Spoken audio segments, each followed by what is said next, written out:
Hi, this is Peter Dorman, and the topic today is money.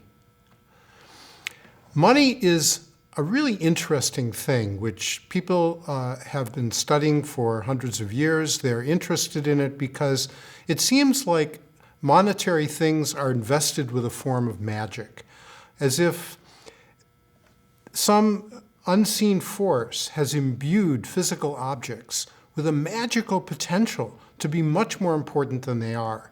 It seems like the simple physical form of an object of money, like, say, a dollar bill or other types of currency or something used as money, on one level, it's very simple and it's physical and we can hold it in our hand. But on the other hand, it seems to unlock all sorts of economic potential well above and beyond its material existence. Of course, money is power. And in most societies known through human history, people who have amassed large amounts of wealth are powerful people. So part of the mystique of money is its association with power over other human beings. Money is, however, sometimes confused with capitalism, and this is a mistake. There was money thousands of years before there was capitalism. Presumably, there will be money for thousands of years after capitalism in some form. So money covers a much broader terrain than just the specific economy we call capitalism. Another confusing thing about money is that when people get upset about the economic system, the way it's functioning, so for instance, economic breakdowns like the financial crisis 10 years ago, or ecological breakdowns like climate change, and they want to figure out what's wrong with the economy, often there's a tendency to focus on money, that there must be something wrong with money if the economy is operating so badly. And something about money, they think, needs to be changed. In general, I believe that's probably not true, but there are situations where the way we organize money is a problem. So let's talk about some of the misconceptions that arise when people talk about money. There are a number of them. First, for a lot of people, money is currency. Money is dollar bills. Money is coins. Money is the stuff that governments print. This is not true. As we will see, most money is not created by governments. It does not take the form of currency. Rather, it's created privately, and it takes all kinds of forms. Another misconception is that money has to be, quote unquote, backed up by something, that money just can't be paper or a blip on a computer screen, that money actually has to represent something real out there in the economy, like a metal or a bunch of commodities or something. But no, money can be completely manufactured out of thin air and have no relationship to any real quantity at all. Misconception. The amount of money in circulation is controlled by the government, for instance, the Federal Reserve. But while there's some truth to that, it's mostly not true. That is, since most money is created privately, the government has influence over how much money is out there, but by no means does the government have direct control. Another misconception. The goal of economic life is to acquire as much money as possible, and the more money a country has, the richer it is.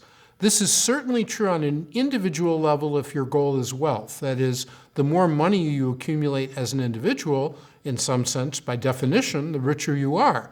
But for a whole society, the richness of that society doesn't depend on money, which is really about who has a claim on what piece of the society. Rather, it's about the society itself. What kinds of resources does it have? How well organized is it?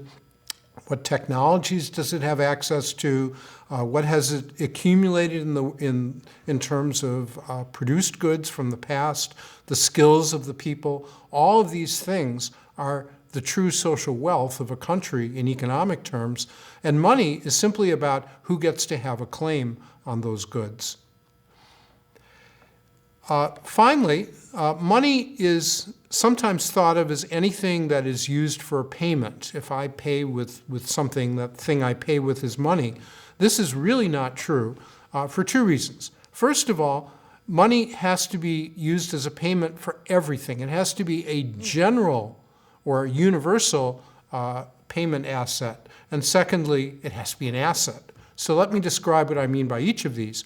Suppose that I bake cookies and you like my cookies, and I want something from you, like maybe clothing that you have. I would like you to give me your clothing or some of it. I can bake you some cookies, and maybe you'll exchange that with me for clothing. And in that sense, my cookies have been a means of payment. But cookies are not money unless they are universally accepted for payment. If my cookies are so universally popular that I can do anything with my cookies, I can pay the rent with my cookies, I could buy a car with my cookies, I could pay my taxes with my cookies. These are amazing cookies. If I can do that, yes, cookies are money. But unless you can have universal acceptance of what it is you're paying with for anything you might want to purchase, it's not money. And the second thing, it's very important, is that money is an asset. So specifically, if you have a credit card and you're paying with a credit card, that credit card is not money because it's not an asset that you are exchanging with somebody else for what it is you're buying. On the contrary, every time you buy something, you go further in debt on your credit card. Seriously, if you think the credit card is an asset, you need some financial literacy education. You may be in trouble soon. Why is there money in this world? One reason is because without money, it's more complicated to make complex exchanges. So exchanges between multiple parties where I might want something you have and you want something somebody else has. And if we live in a world with many different people with many different goods that they're interested in, working out a whole pattern of exchanges might become difficult. Of course, there are societies in history in which fairly complicated exchanges have been worked out without money. But if you make a regular life out of this, if you want to do it for a variety of different goods and a variety of different people, it becomes useful to have a money system. The main reason, however, I think that money exists is because it is the power of money that it economizes on trust. So in a relationship involving credit or mutual expectations between people, so I might give you something today in the expectation that a year from now or at some future time, you're going to give me something. In that situation, I have to trust you and you have to trust me. Trust can arise in a community fairly organically, but as communities get bigger and as economies extend beyond local communities and become regional or even international, global, it becomes more difficult to trust more and more people who are strangers with these types of transactions. The beauty of money is that if you're paying me money for something that I'm supplying to you, I don't need to trust you anymore. I just need to trust your money. And that's one thing. If I trust your money, that means I can trust somebody else if they're paying in the same money as well. So I can do business with many, many people, not even know who they are, as long as I trust their money. Now, of course, the trust that money depends on can be lost. It can be gained or lost. We'll talk about that shortly. Another very important fact about money is that it permits exchanges through time. So unlike a situation where I might exchange something with you at a given moment, money makes it possible to have commitments over long periods of time because money can be stored. I can store money and then offer to pay you some money a year from now. Or, for instance, you could give me the money and I could sit on it for a year and not do anything with it. Money makes possible economic relationships that take place over long periods of time. Because of that fact, money is incredibly useful for dealing with uncertainty. There are two types of uncertainty that we face in the economic world. One is the uncertainty of costs or risks. So we never know from day to day, year to year, what our income is going to be, our revenue, or just how much we're even going to be able to produce for ourselves. We don't know about our health. Life events keep interrupting us, and they're risky.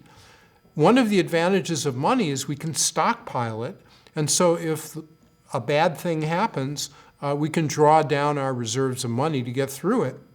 So people like to have, if they can, a store of money in reserve to get through unexpected hard times. Another advantage of money that's related, but it's the positive side to it, is that sometimes opportunities present themselves and we need to take advantage of them quickly. They have a window. If we don't take advantage of them when they're available, they disappear. Money, again, because of its storable feature, makes it possible for us to take advantage of things that are temporary. We can draw on the resources of that money to organize something, to purchase capital goods, or like machinery or equipment, or to pay people to join us in a project, or whatever it might be, to take advantage of a temporary opportunity. So it's because the world is unpredictable that we like to have reserves of money. Money is sometimes referred to as liquidity. Liquidity is the property of an asset that makes it function like money. If we think from the most money-like asset and then move away from it, this will become clear. So the most money-like asset is cash, is currency. It's legal tender. Legal tender, a word about what legal tender means. Legal tender does not mean that a seller must accept the money in payment. A store is perfectly free to say, "I'm sorry, we're not going to take any cash. We only accept debit cards," or whatever. They are legally entitled to do that. When your dollar bill says it's legal tender, it doesn't mean anybody has to accept it. What it does mean is that if anybody feels that they have been defrauded and they go to the government, as we discussed in the previous lecture, they go to the government and they try to enforce a fraud claim. So to get a court to say, I've been cheated and somebody should reimburse me, I can't make that claim if the other party has been willing to pay in money, in legal tender. That's what legal tender means. It eliminates a court challenge that you might make under the claim that you haven't been paid. You must accept the payment in lieu of a court challenge. So money has that very powerful function in society that it triggers. It's what can suppress or trigger an enforcement mechanism. And in that sense, it's used for exchange pretty much universally in a given society. Every society has its own monetary system, and people tend to accept whatever the money is. Again, not always, and we'll get back to that. So currency is the most money-like form of money there is. But there are other forms of money which are like currency to the extent that they can be transformed into currency quickly and without cost. And to the extent that that's true, they are said to be liquid and they function like money. So when the government, for instance, comes up with its statistics on how much money is out there, the money supply, quote unquote, there are different definitions that it uses based on how liquid the assets are that it's counting as money. The most restrictive is currency or cash and checkable deposits like checking accounts or savings accounts that you can write a check on. So it's checks and cash. Now, a check is money in the sense that it represents a bank account and it's an asset. You own it. And people may accept the check from you. As we are moving into a checkless society, Those of you who have tried to use checks in the past may know that you don't always get checks accepted. You need ID, et cetera, et cetera. So it's not quite as money-ish as cash. Cash, people don't typically ask for IDs. Checks, they do. If they ask for an ID and you don't have it, or if they don't take checks, it's usually a very simple and quick process to convert a check into cash. So in that sense, a check is virtually like money if you have a bank account to cover it. M2 includes things that are also very much like money, but not quite as much. So a mutual fund, for instance, if you put some money into a mutual fund, well, you can't typically pay for something with a mutual fund share, but in principle, with a mutual fund, you can withdraw your money at any time, convert it to cash, and then spend the cash. So it's just an hour, let's say, away from being cash. That's good enough. So we can call it money. CDs are certificates of deposit. It's another form you might hold your savings in. It's a little bit tricky to take the money out because often there's a penalty, a time penalty, if you take your money out of a certificate of deposit before its maturation date. So it's a little bit fuzzy in that respect, but typically people can go pretty quickly back and forth between bank accounts, checking accounts, and CDs. And so because of that, it's often included in measurements of the money supply.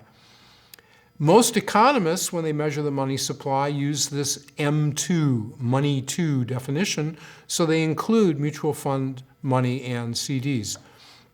Note, the vast majority of money, whether you're using M1 or M2, and especially with M2, is issued privately. It's not issued by the government.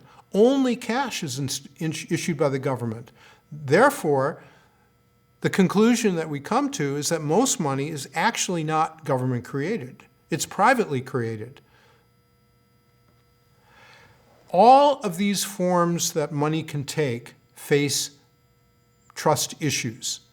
Clearly, checking and savings accounts fall under that, not only because your check might not be accepted if you don't have ID, but even more drastically because a bank could have a run. If a bank has a run, people are afraid that they will lose their deposits in the bank, and so everybody tries to withdraw that. That represents a loss of trust in the accounts that people hold in the bank that make it possible to write checks. So because banks could have runs, they face this potential trust crisis. In order to prevent a trust crisis for this type of money, governments have deposit insurance, and central banks like the Federal Reserve in the US will often step in even beyond the limits of deposit insurance in order to safeguard the accounts of people when banks get into trouble. Mutual funds, well, mutual funds had a terrible crisis in 2008 when the financial system melted down. Mutual funds, which take the money that people deposit in them and use them for what are considered to be risk-free loans, well, suddenly the loans became risky, the assets, and mutual funds were no longer able to return to people the money that they had put in on a 100% basis. If you tried to withdraw your money, suddenly you were getting less than what you put in.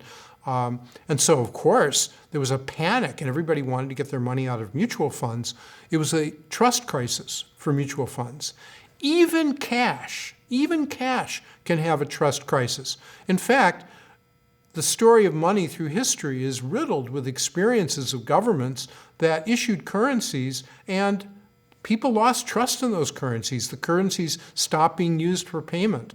People looked at it and said, nah, I don't believe this king or emperor really can stand by this currency. I'm not going to use it.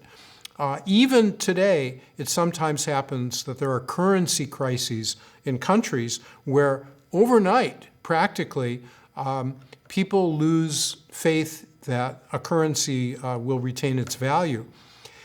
In the end, trust is a self-fulfilling prophecy. It's the sort of thing that if you believe it because everyone else believes it. The money is valuable because everybody else will accept it.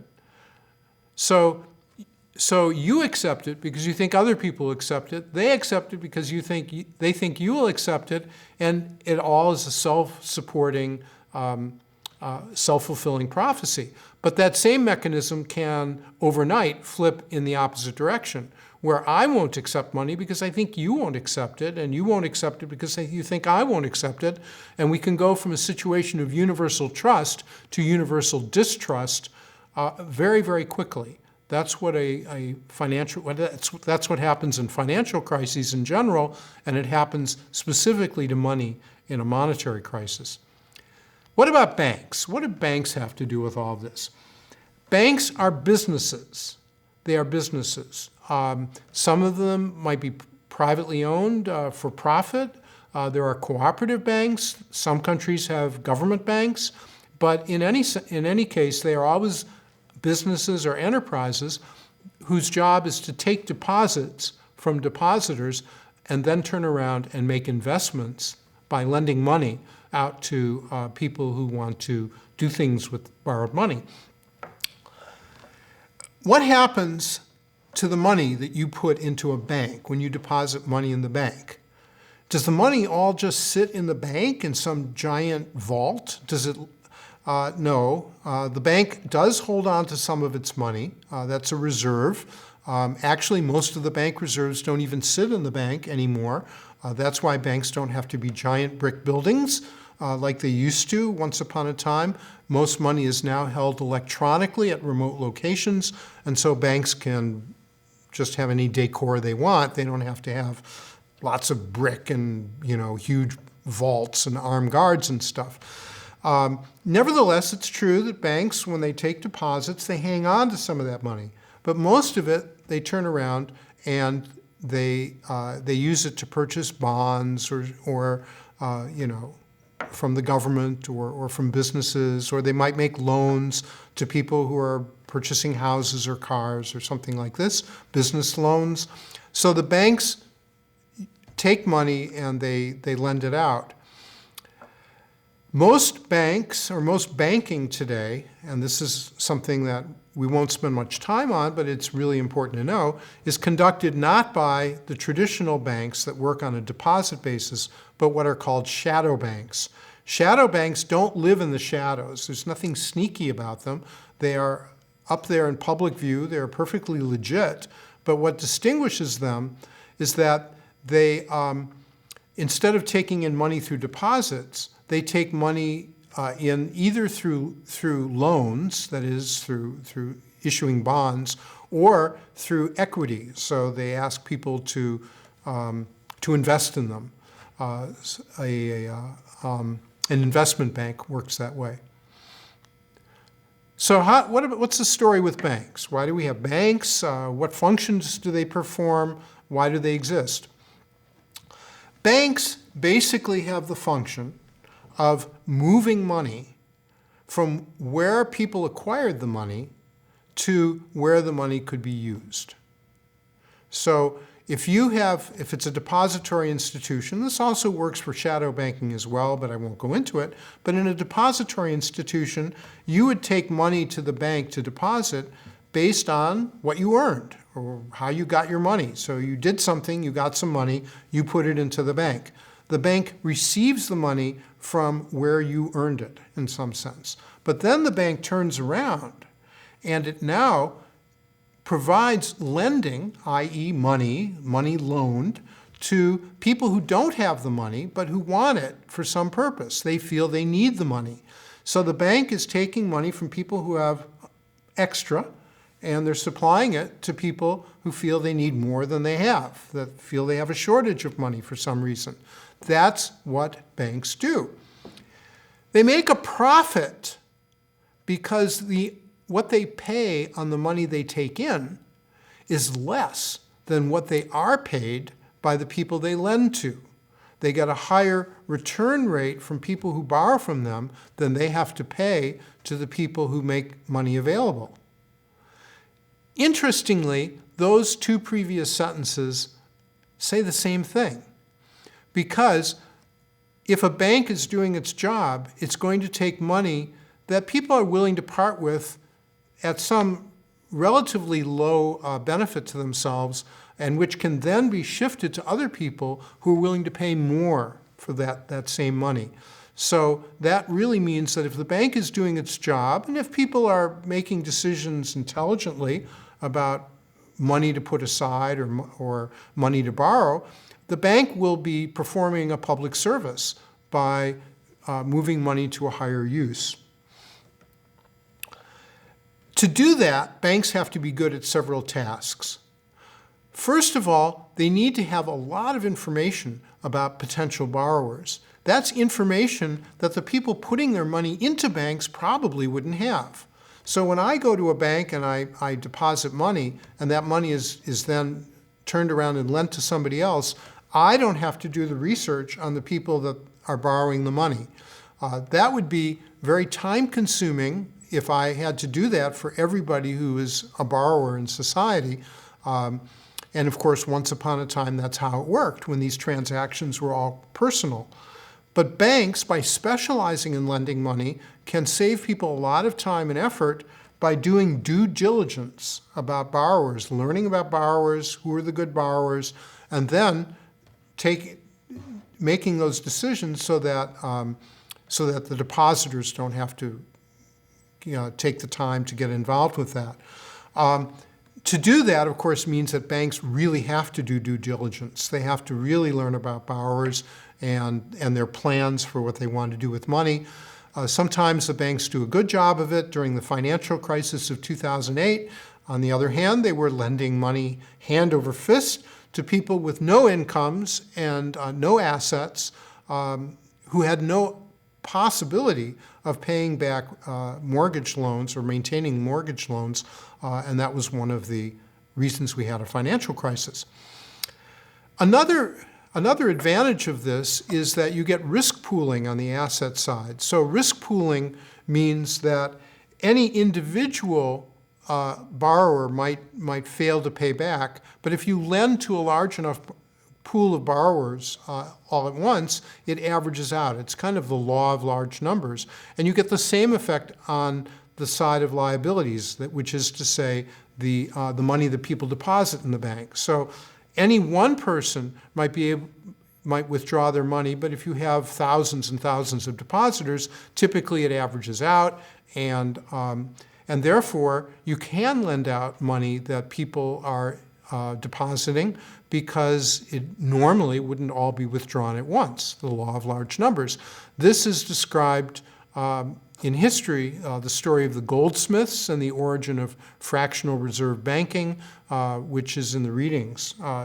I feel the goldsmith story is useful not only because it's largely a true story, but also because it really gets to the heart of what banks are and how they operate. If you look at the balance sheet of a bank, this is in very simple terms what it looks like. A balance sheet, sometimes called a T account, because if you look at the picture, it looks like a T. You have liabilities on one side, you have assets on the other, and because of the rules of accounting, they're defined in a way that they have to add up to the same number. If they don't add up, you fire your accountants or you put them in jail. So on the liability side, that's what the bank owes, who they have liabilities to. Well, of course, depositors. Banks have to be prepared to give the money back to people who've deposited if they want to withdraw.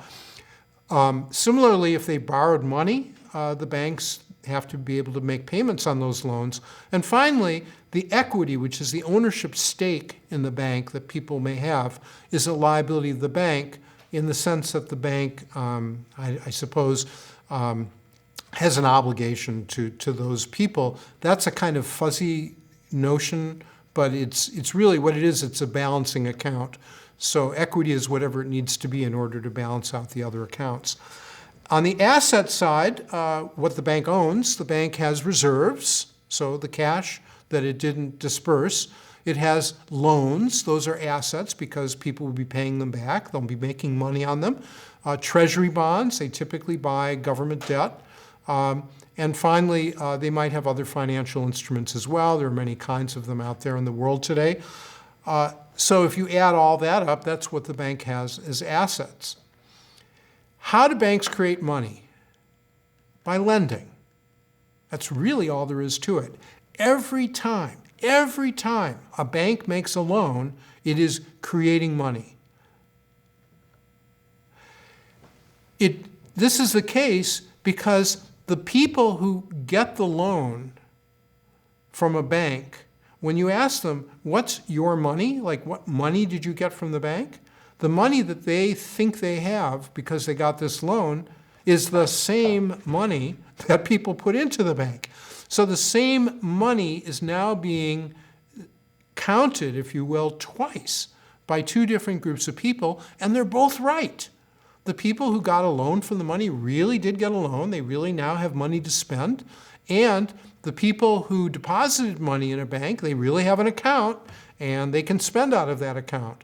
So you have double spending on the same money. Every time a bank makes a loan, it is creating new money. So banks can do this, but not only the conventional banks, also the shadow banking institutions, of which there are many types, and I won't go into detail on how they work. So the majority of money is not created by government, it's created by the financial system itself through the process of lending. The more lending, the more money. The lending process can occur in two ways. It can be initiated by depositors making new deposits. And then banks have this new money and they say, oh, well, what are we going to do with this new money? And they look for loans to make. And that then, so an increase in deposits can lead to an increase in loans. But it can also occur the other way around. A bank may find a useful loan to make. Oh, this is a good loan. Let's make that loan. So they make the loan and then they look and they realize, hey, we're short some money. We've just made a loan. We got to get some money to cover that loan. So they might attract new deposits, or they might issue a bond to borrow the money, or do something else to restore their liquidity. So new money can occur either from more deposits or from more lending as the initial action. When we talk about banks, we have to quickly add central banking to the story because that's a really big part of it. A central bank is a public bank or public/private bank, which is authorized to be the official arm of the government in the banking system in that country. The Federal Reserve is America's central bank. The origin of central banking, for instance, in England, was that the central bank arose as a banker to the government. The government wanted a special relationship with a bank that would serve it and fulfill its banking needs. So that's the start. A central bank should be a banker to the government. In addition, a central bank can conduct what we now call monetary policy. I'm not going to spend much time on that, but that has to do with playing with interest rates, trying to make interest rates go up or down in an economy for economic planning purposes. Regulating the financial system is super important, and so is backstopping the financial system if there's a crisis of trust, a run on the banks. The Federal Reserve is the central bank of the United States, which fulfills that function. It's partly public, partly private, more public than private, but not 100%. It's a system with regional banks around the country, a headquarters in Washington. The monetary policy is conducted by a particular committee, which is dominated by the New York Regional Bank because of the role of Wall Street. It's called the Federal Open Market Committee. They're the ones who set monetary policy. There's also an international central bank, so to speak, called the Bank for International Settlements, which clears exchanges between national central banks. Most countries have their own national currencies. Not all countries. Some countries adopt the currencies of other countries. Particularly, there are countries that have adopted the US dollar as their own national currency. There are two types of currencies internationally. Hard currencies are those which are accepted for payment universally. Now, one has to be careful here.